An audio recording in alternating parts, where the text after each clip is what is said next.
It is our true policy to steer clear of permanent alliance with any portion of the foreign world. That's how George Washington described in his very famous farewell address what's supposed to be the real American foreign policy. And today I've got a deeper dive into this view from both President Washington and Thomas Jefferson. But first of all, welcome and thank you for joining me here on the Path to Liberty.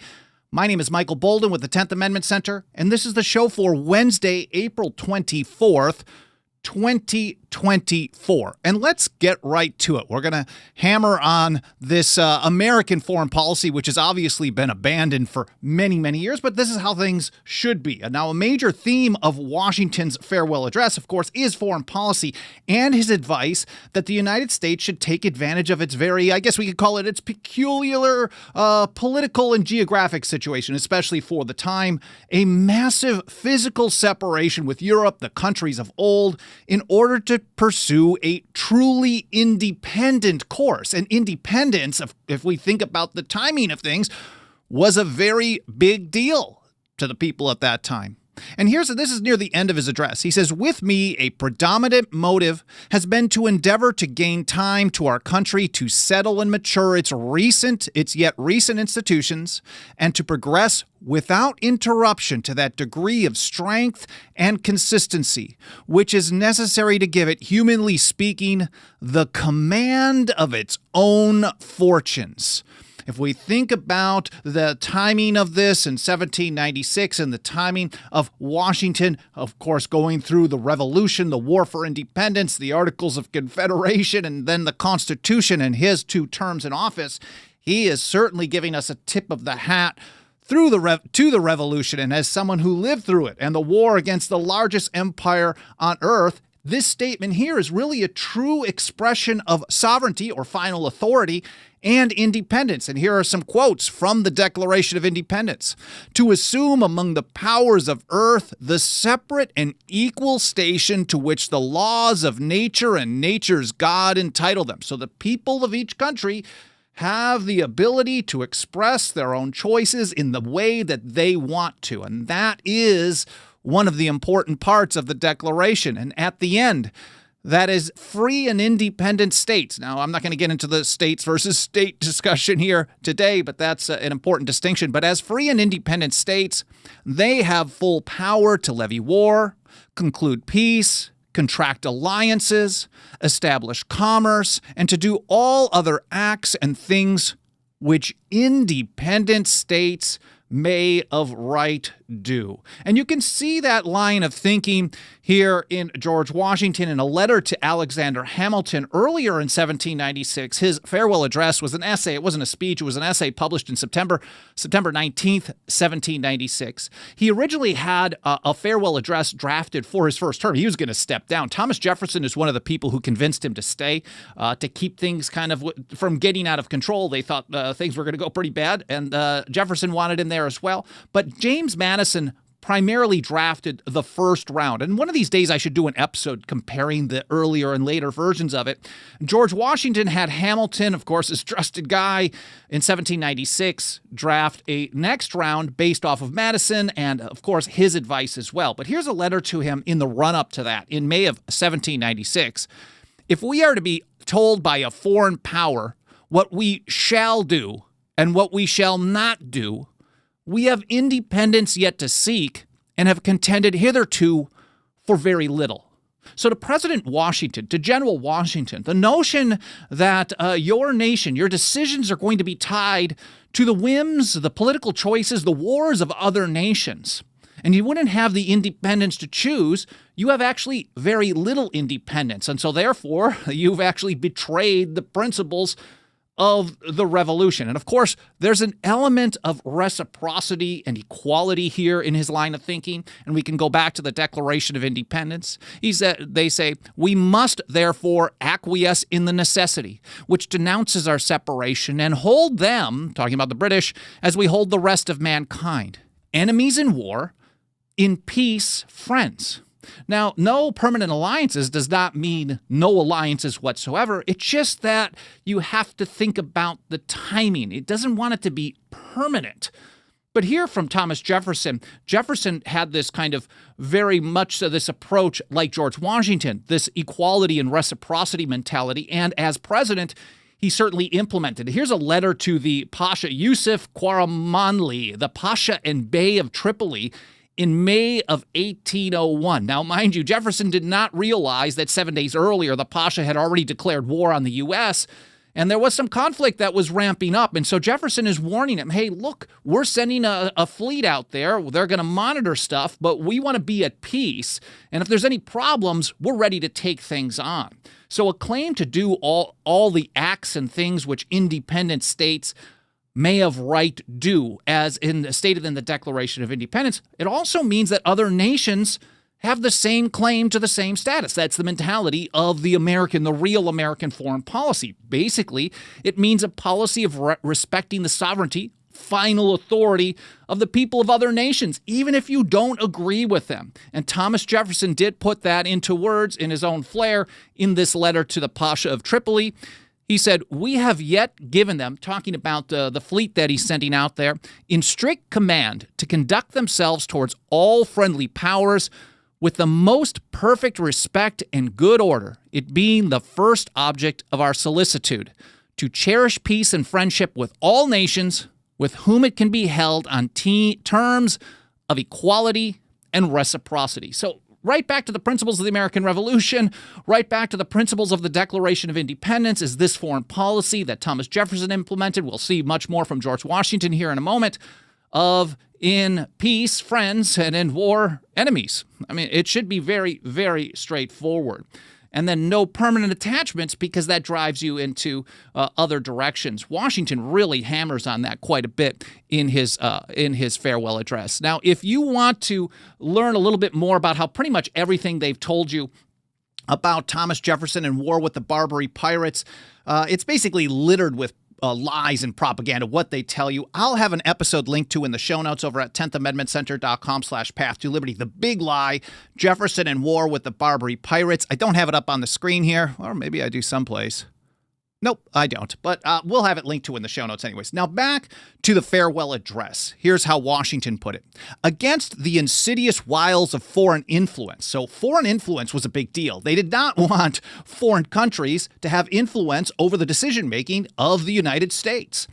And that would not be independence. And that's what Washington was telling Alexander Hamilton there earlier in 1796, as long as we have to tie our decision-making to someone else, whether it's to do something or to not do something, then we are not really independent. We're basically a vassal state. And he actually uses much stronger terms in the farewell address as well. So against the insidious wiles of foreign influence, the jealousy of a free people ought to be constantly awake, since history and experience prove that foreign influence is one of the most baneful foes of Republican government. So a system of federalism, a system of the people being in charge, holding sovereignty, influenced by foreign powers, is one of the most dangerous things, according to George Washington.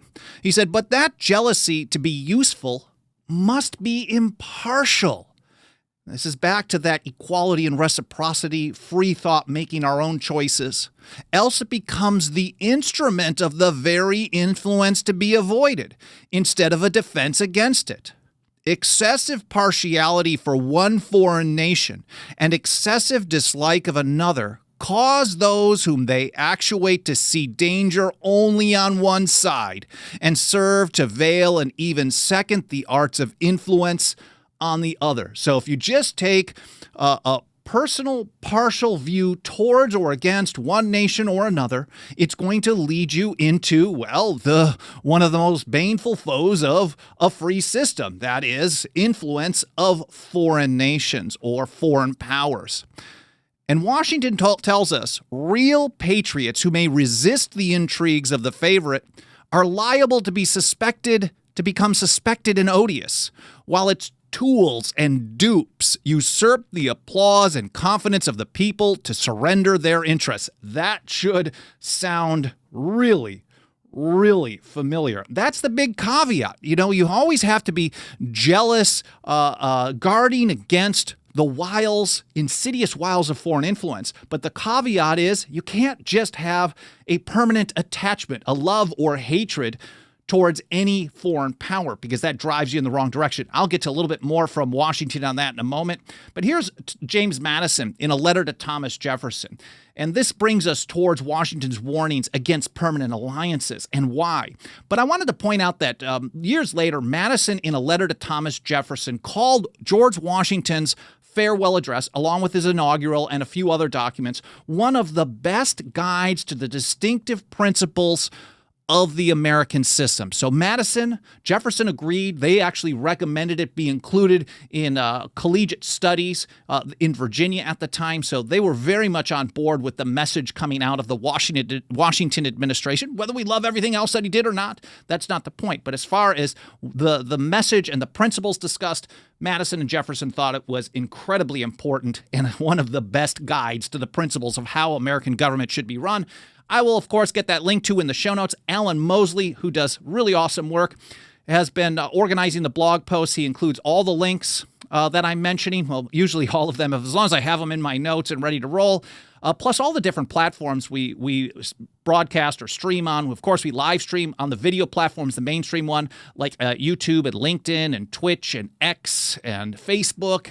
We also live stream over at Odyssey.com and Rumble.com. I appreciate you guys joining us on whatever platform is important to you. We archive the video all over the place. And then, of course, we have the audio-only podcast edition wherever we can put it. If we're missing someplace, please do let us know. Team at 10thamendmentcenter.com. We want to be where you want to be using a platform to reach and teach as many people as possible. And while I'm here, just a quick moment to say hello to everyone out in the live chat. Again, I appreciate you being here, whether this is your first episode or you've been here for every single one since day one. Remember, the show notes will be over at 10thamendmentcenter.com/path to liberty. There's Cheriton and Melody, Tara, Alan Hughes, Sinobre, Haji, Sparrow, Sonny, Bastiat, great name, and everyone else, John, and a few others. I appreciate you being here. C&T Designs. Over on Rumble, we've got Dennis and Gypsy, Brewster, Render, and a few others. Again, I appreciate you being here, whether your first time, whatever platform you choose to be on. Thank you so much. I hope you're enjoying the show so far, but let's get right back to it.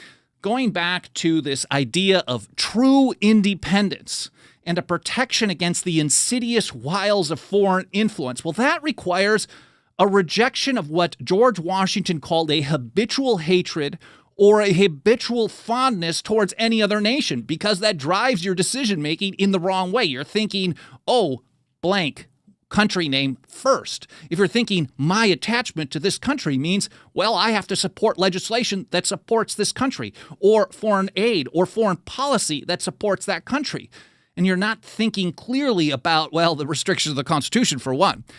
So George Washington said, in the execution of such a plan, nothing is more essential than that permanent, inveterate antipathies against particular nations and passionate attachment for others should be excluded, and that in place of them, just and amicable feelings towards all should be cultivated. So cultivate peace with pretty much everyone. And he explains why. And this is how Washington put it. The nation which indulges towards another a habitual hatred or a habitual fondness is in some degree a slave. It is a slave to its animosity or its affection, either of which is sufficient to lead it astray from its duty and its interest. And again, if this stuff doesn't sound familiar to what we face today, we probably aren't paying attention at all.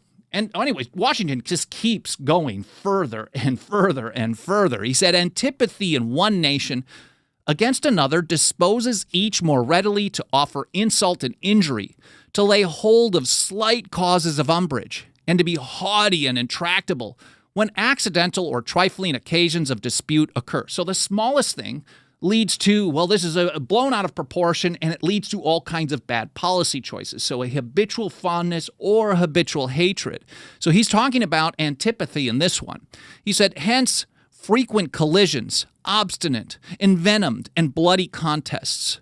The nation, prompted by ill will and resentment, sometimes impels to war the government, contrary to the best calculations of policy. Of course, George Washington, the warrior, did not want to lead with war. He wanted to repeatedly lead with peace. We saw that in the early days of his administration. I should actually try to pull up another episode that I did, another big lie about Washington and foreign policy and war powers under the Constitution in the early years of his first term, but that's another time. So the nation, prompted by ill will and resentment, sometimes impel war to the government contrary to the best calculations of policy. And once you do it once, you're going to get more and more and more, and then you end up with what we live under today, constant engagement or rattling the cages for war. He said the peace, often, sometimes perhaps the liberty of nations, has been the victim. And of course, he's not talking about liberty of governments. He's talking about liberty of the people of a particular nation. And that's why George Washington urged a foreign policy focused on peace. Cultivate good feelings, goodwill towards everyone. He said, observe good faith and justice towards all nations. Cultivate peace and harmony with all. Cultivate peace and harmony with all. And that, of course, is how Jefferson later put it on terms of equality and reciprocity. But he didn't just warn against this habitual hatred. He also warned against, on the other end of the spectrum, habitual love. And he explained in some detail why it's a problem. And this is another thing that we live under constantly today. They pick a favored nation, and then no matter what that nation does, it's always seen as the good guy and always must be supported against the other people. Washington says, so likewise, a passionate attachment of one nation for another produces a variety of evils. Sympathy for the favorite nation, facilitating the illusion of an imaginary common interest in cases where no real common interest exists, and infusing into the one the enmities of the other, betrays the former into a participation in the quarrels and wars of the latter without adequate inducement or justification. We wonder why so many times the U.S. foreign policy is always either engaged in war, participating in helping someone else's war, which is, according to the law of nations, actually being a belligerent nation, so engaged in various wars, or supporting one side or another. This is what Washington warned about.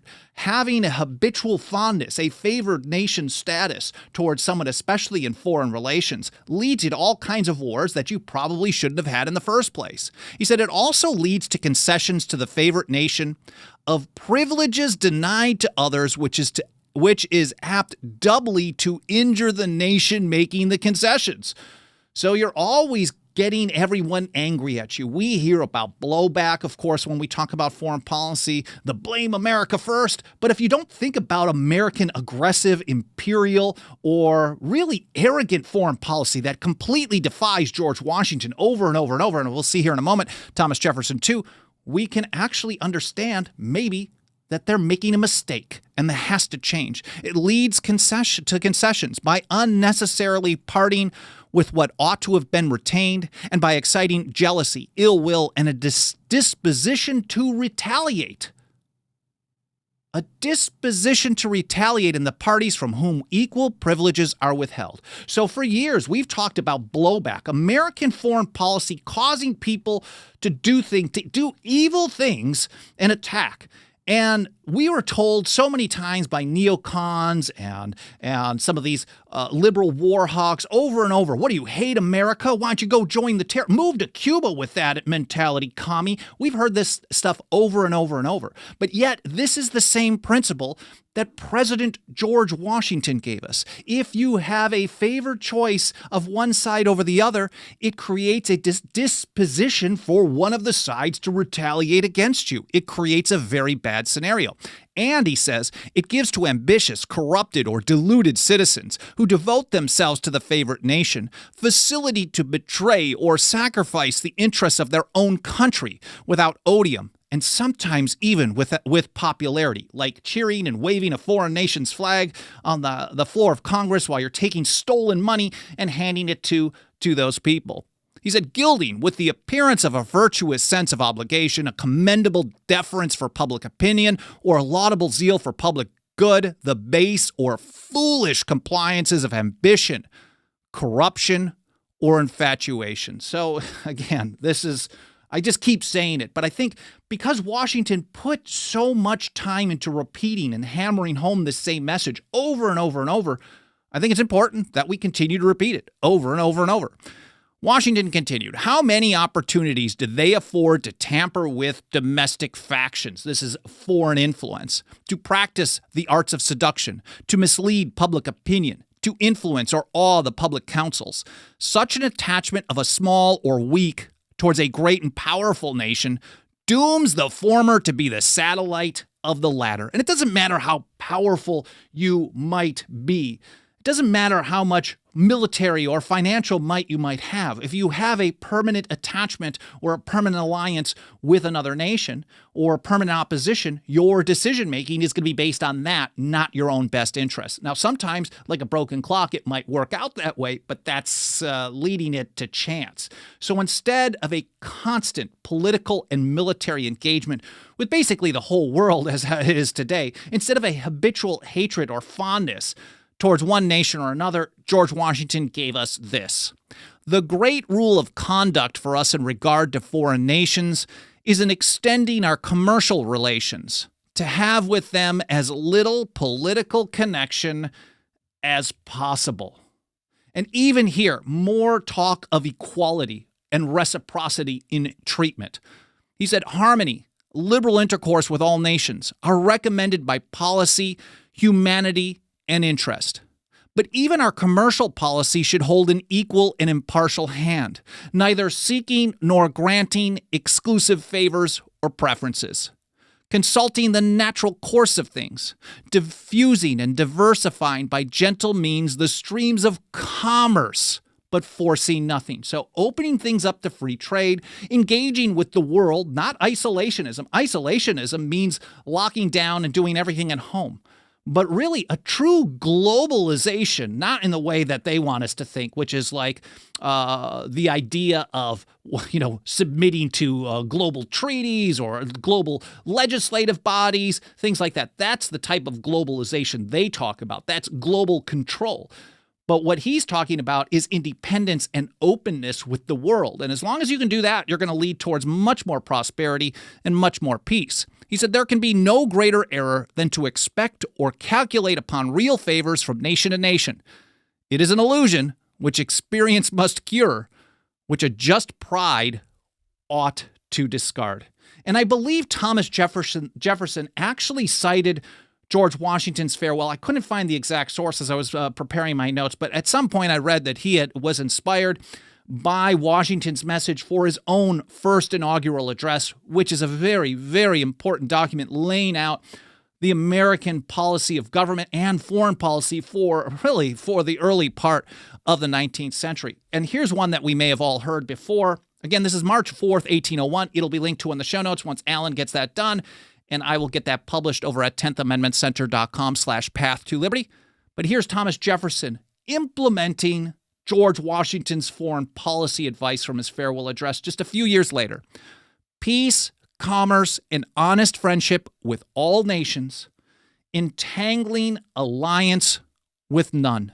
Peace, commerce, and honest friendship with all nations, entangling alliances with none. Now, just because Washington did not want us to have permanent alliances, it is our true policy, again, he said, to steer clear of permanent alliances with any portion of the foreign world. And he wanted us to have commercial relations with the entire world. He wanted us to have amicable relations, open up peace and freedom to everyone. Really, that's not force your way on anything, but just open things up and lead by example. Just because Thomas Jefferson implemented this policy as president, or did his best to, at least in the first term, he did not want us to actually renege on current agreements.